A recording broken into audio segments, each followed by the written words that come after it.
This is the Simpit. I'm your host, Sean Cole, and today we're checking out the Next Level Racing Formula Lite Pro. This is yet another foldable cockpit from Next Level Racing. We have seen 3 previous variations of foldable or compact or lightweight rigs from Next Level Racing, this being the 4th.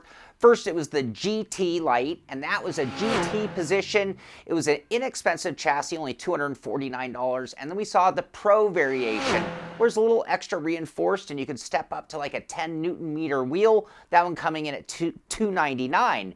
Then we saw the FGT Lite, and that rig actually gave you the flexibility to go from a Formula to a GT position, and there was a little bit of compromise in that rig, but a great rig as well. And now we have the Formula Lite Pro, a dedicated Formula driving position, coming in at $299 for a rig that is not only easy to build, but it's lightweight, and you could throw it around your house, throw it in the closet if you need to get rid of it, and it's strong enough or built for up to 10 Newton meters. So let's get into it and see what it takes to put it together.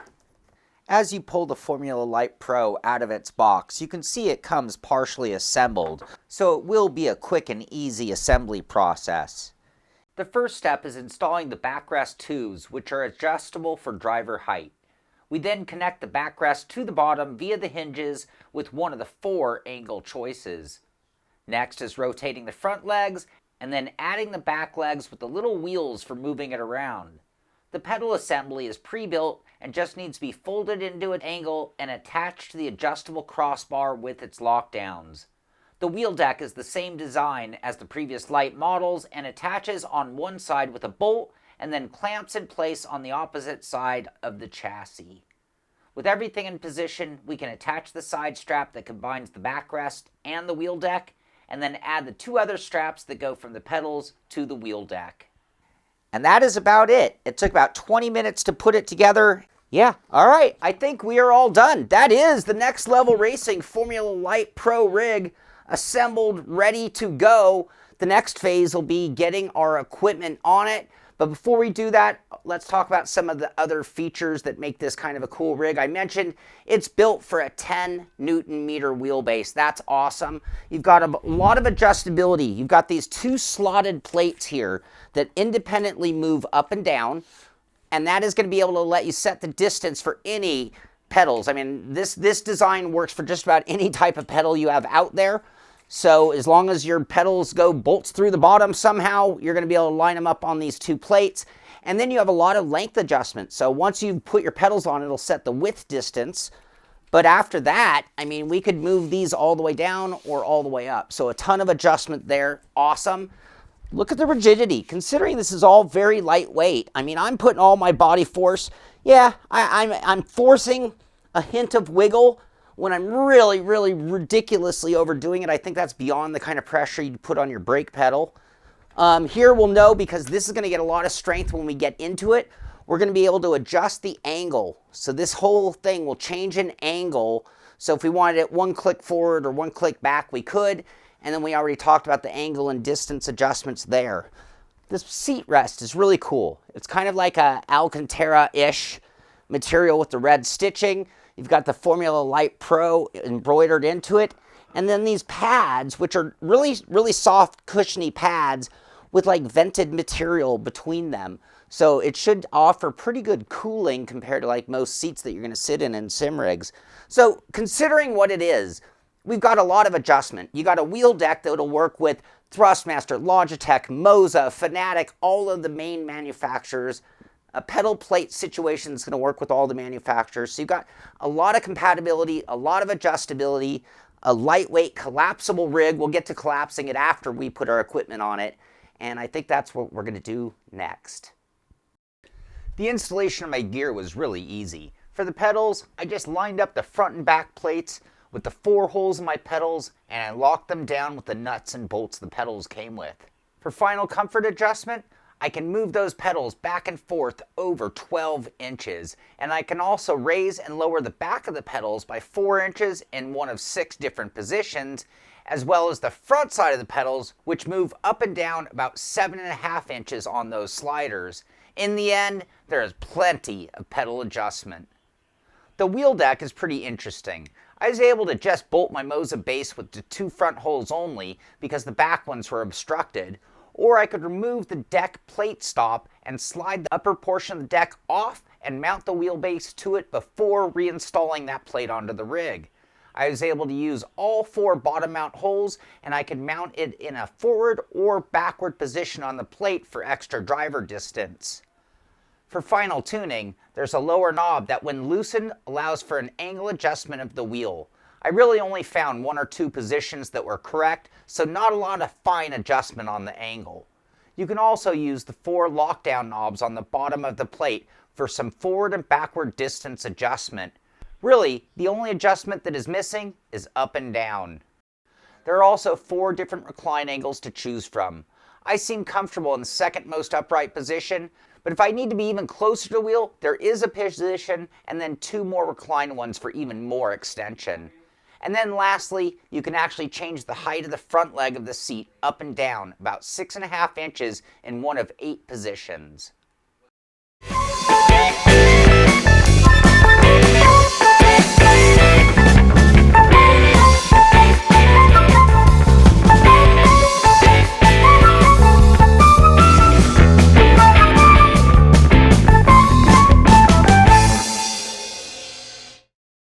Before you can drive, you actually have to get into your rig. And I'm going to tell you, I've tried 4 or 5 different methods of getting in and out of this rig and really have found none of them to be all that easy. I mean, I've tried opening up the wheel deck swing arm entry to the Formula Lite design. Yeah, that was difficult, and the seat is really low to the ground. I tried to put my butt in the seat and swing my legs in. Yeah, with a little help from my hands, I can fold my way in. Not really easy either. I've tried just kind of lowering myself in like it's an open wheel cockpit. Well, it's not easy, but probably best for an older guy like me. A combination of a low seat height and a tight entry do make getting in and out of this rig difficult, and smaller, younger drivers are definitely going to find it easier. The next thing I want to mention is that this rig is rated for up to a 10 Newton meter wheelbase.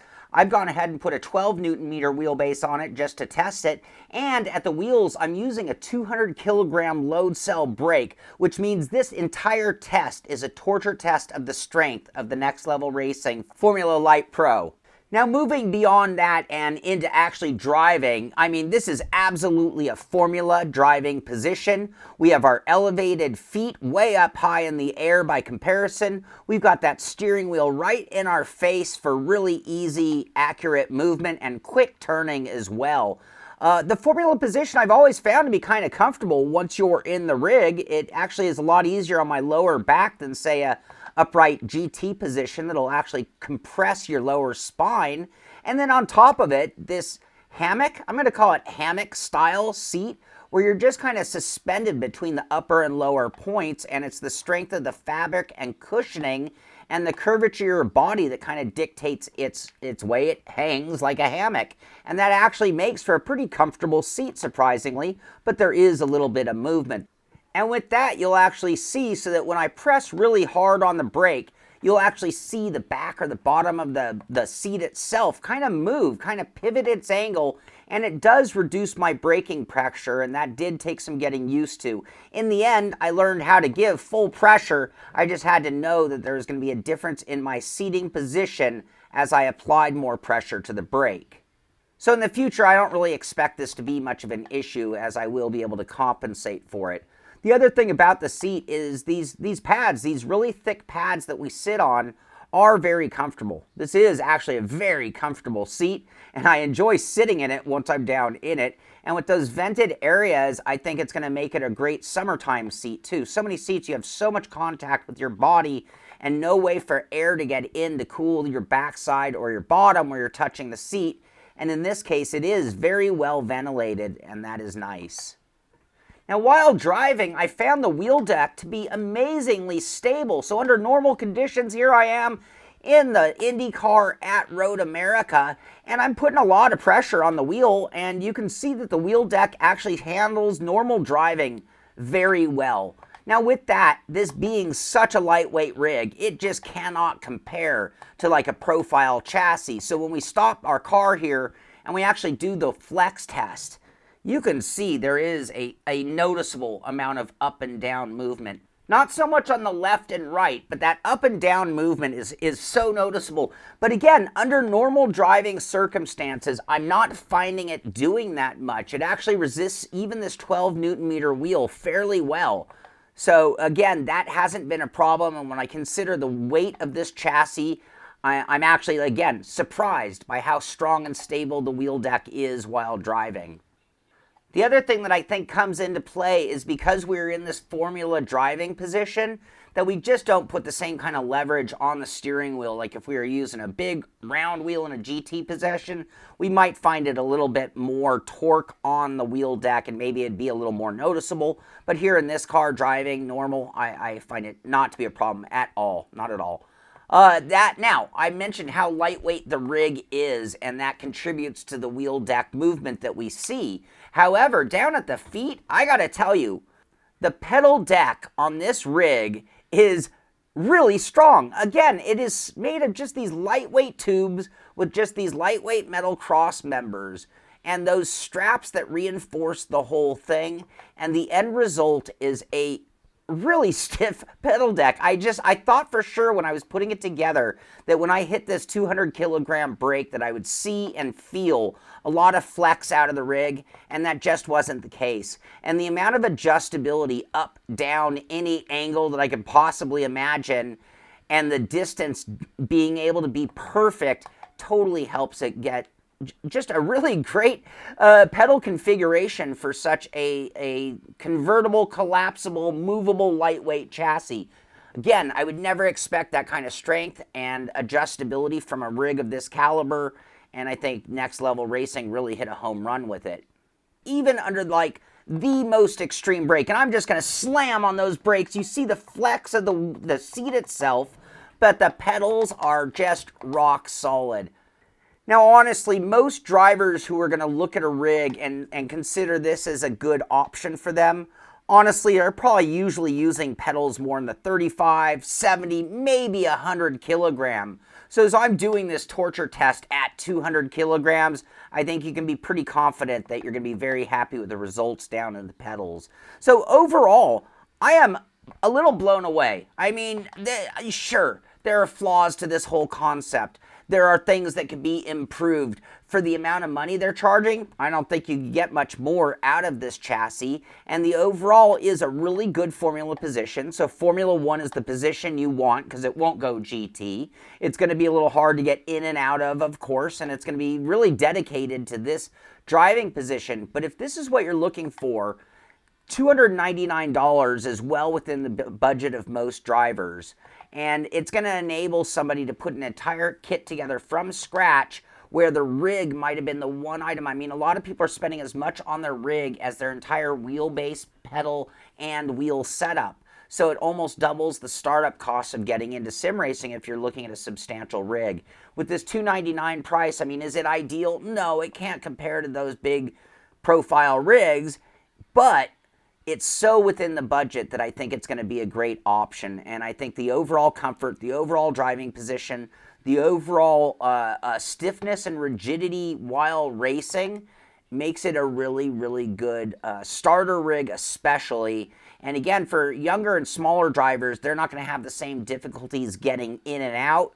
So I think they won't even mind that part. For me, that is kind of a big deal. If my back's sore, getting in and out is a little difficult on this rig. It is something I keep coming back to every time I get in to drive. It's like, oh, I got to get in. And I really hope I don't make a mistake on anything getting in because I want to just get underway and start driving, not have to get back out of my rig anytime too soon.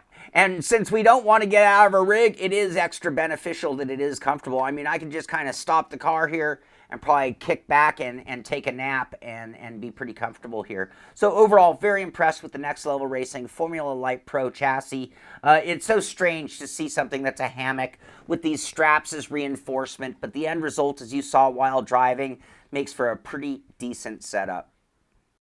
Well, that should tell you everything that you need to know about the Next Level Racing Formula Lite Pro chassis, but in case you have any questions, I'm sure we will cover them with the good, the not so good, and the bottom line, starting off with the good, and that being, it's affordable, lightweight, easy to move, highly adjustable, comfortable, well-ventilated seat, compatible with all major gear, collapsible or foldable, small footprint, will fit a wide variety of size drivers. And now on to the not so good, with the first thing being something that we said throughout the entire show, that being the wobbly wheel deck. Does not fold that small with all your gear mounted. Very low to the ground. Hard to get in and out of. Seat flex, or the movement actually. Not good for larger round wheels. Formula dedicated chassis. Hard to fold up. Limited wheel angle positions. And now on to the bottom line. From the very beginning of the concept of the foldable chassis that are inexpensive and lightweight, I've really been a big fan of the design. We could be talking about like the Playseat Challenge or any of the previous next level models like the GT Lite chassis, which is convertible from Formula to GT position and maintains all the same features. But the great thing about them is that they're small, they're easy to move around, they're very affordable, but they are intended for a very particular type of sim racer. So if you're getting into sim racing from the very beginning, it's a lot of money to buy a wheel, pedals, rig, everything and put it together. However, if you're seasoned, you're probably looking for something a little bit more substantial, a little bit more permanent, we could even call it. So again, it's really tailored to people on a tight budget, people with limited space, or people who are really new to sim racing, building up a lot of gear in a short amount of time. So when considering the Formula Lite Pro chassis, you really have to put it in the category of its competition. At $299, you're looking at an expensive wheel stand, or you're probably even thinking, do I want to race at my desktop? Now, racing at a desktop is practically free because you probably already have one, but it's not the ideal driving position. The chair usually is going all over, and the pedals aren't even at the ideal position or locked down unless you do something about it. So at $299, you're talking about a great Formula driving position. You're having all your gear permanently mounted. You're not having to take it on and off, and you can just kind of fold it up and wheel it out of the way and go back to your desktop business. And there's no comparing the pedals of this, where they're going to be in the perfect position, totally rock solid, compared to any configuration you're going to come up with at a desktop. The other consideration would be a wheel stand. Wheel stands are great, and if you have no space at all, it is even smaller than this, so you can just pull it up to a couch. But if you do have the space, for the money, this is going to be a superior driving position to a wheel stand in most cases, especially if you're into Formula racing. So does this rig have flaws? Absolutely. That wheel deck, the difficulty getting in and out, the fact that it doesn't fold up as small as I'd like to, are all things to take into consideration. But I think for all of those things that could be improved, they're for a justified reason. The lightweightness, the affordability, the ability to fold it up and put it out of the way, even if it's not as small as I'd like. So all in all, just a great option for sim racers. I'm not saying it's the perfect rig for everyone, but it's going to be the perfect rig for certain sim racers out there. So I hope you've enjoyed our review of the Next Level Racing Formula Lite Pro chassis. If you have, give it a thumbs up. Be sure to subscribe to the channel so you can find out when our next video comes out or when we go live. And thank you for watching. This is the Simpit. I'm Sean Cole, and I'll see you on the track.